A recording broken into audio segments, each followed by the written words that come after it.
Hi, this is Krishnakant, consultant neurophysician. Doctor గారు, ECG తెలుసు, EEG ఏంటి అని అడుగుతాం. ఈసీజీ చాలా మందికి తెలుసండి. గుండె యొక్క ఫంక్షనింగ్ రిథం ఎలా ఉంది, కొట్టుకునే విధానంలో వ్యత్యాసం, ఎలాగైతే ఈసీజీ ఛాతీకి లీడ్స్ పెట్టి టెస్ట్ చేస్తామో అలాగే బ్రెయిన్ యొక్క యాక్టివిటీ అంటే తలలో ఉండే నరాల ఫంక్షనింగ్ తెలుసుకోవడానికి మాకు ఈఈజీ అనేది ఒక టెస్ట్ ఉంటుంది. ఇది సింపుల్ టెస్ట్ అండి. తల చుట్టూ వైర్లు పెట్టి ఈఈజీ చేయడం వలన ఏంటి అంటే బ్రెయిన్ ఫంక్షనింగ్ ఎలా ఉంది అనేది మాకు తెలుస్తుంది. ఈఈజీ ఎవరెవరికి చేయాలి అంటే జెనెటిక్ ఎపిలెప్సీ, అదే ఆల్కహాల్ తాగి వచ్చిన ఫిట్స్ వాళ్ళకి కానీ, తలకి దెబ్బ తగిలి కొంతమంది కోమాలో ఉంటారు, ఐసీయూలో రకరకాల కారణాలతో సెమీ కోమటోస్ స్టేట్ లో ఉంటారు, ఎన్కెఫలోపతి అంటాం అనమాట.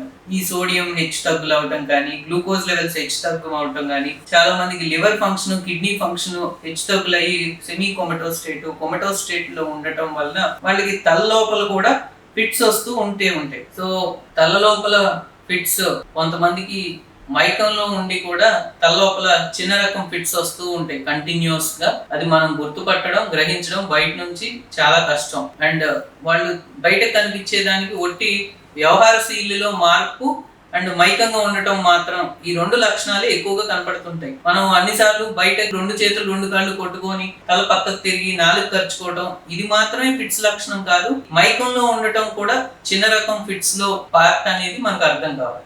ఈజీ తరచూ చేయించుకోవాలా అని మా దగ్గరకు వస్తూ ఉంటారు. ఒకసారి జెనెటిక్ ఎపిలెప్సీ అని ప్రూవ్ అయినాక ఈజీ మేము ఎవరికి అడ్వైస్ చేస్తాము అంటే, మళ్ళీ వాళ్ళకి మందులు వాడుతూ ఉండగా కూడా ఫిట్స్ బయటకు లక్షణాలు ఎక్కువ కనపడుతూ ఉన్నాయి. అండ్ ఎవరైతే ట్రీట్మెంట్ రెస్పాన్స్ సరిగా అవ్వట్లేదు అలాంటి వాళ్ళకి సెకండ్ ఈఈజీ లేదు, డయాగ్నోసిస్ లో ఏదైనా ప్రాబ్లం ఉన్నా వాళ్ళకి మాత్రమే ఇలా రిపీటెడ్ ఈఈజీస్ అనేది అవసరం అవుతుంది. ఈఈజీ చేసే వాళ్ళకి కొంతమందికి మేము స్లీప్ డిప్రైవ్డ్ ఈఈజీ అని చెప్తాం. ఈ స్లీప్ డిప్రైవ్డ్ ఈఈజీ అంటే ఏంటంటే, నిద్ర తక్కువగా ఉండి పొద్దునే వచ్చి ఈఈజీ చేయించుకోవడం మంచిది. నెక్స్ట్ ఈఈజీ చేసే వాళ్ళకి మేము మెయిన్ ఇన్స్ట్రక్షన్ ఏమి ఇస్తాము అంటే, తల శుభ్రంగా వాష్ చేసుకొని డ్రైగా రమ్మంటాం. మేము పెట్టేది సింపుల్ గ్లూ, ఏదైతే వైర్లు అంటామో ఈ వైర్ సిస్టమ్ కి ఆ పేస్ట్ అటాచ్ చేసి క్లియర్ గా రికార్డ్ అవడానికి అది హెల్ప్ అవుతుంది అనమాట. జిగురుగా ఉంటది, కొంచెం బంకగా ఉంటది.